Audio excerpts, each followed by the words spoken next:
චමින්ට තියෙන පොඩි භෞතිකය සහ ආධ්‍යාත්මිකය එකතු කිරීමේ උවමනාවක්. අපි හැමෝටම ටික ටික ඒක තියෙනවා.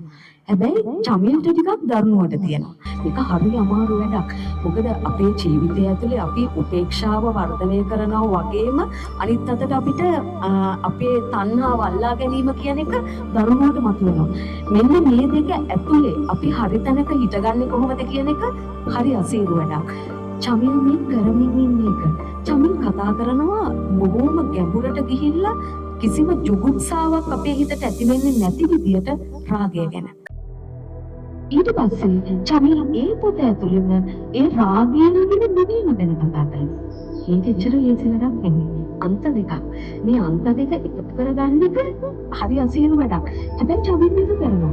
ඊට පස්සේ චමින් පරිසරයේ තියෙන සියුම් සංස්කෘති වලට ඒකත් එක්ක මෙයා එනවා අනාගත ලෝකෙ සිද්ධියත් එක්ක කොහොමද අනාගතය සකස් වෙන්නේ කියලා.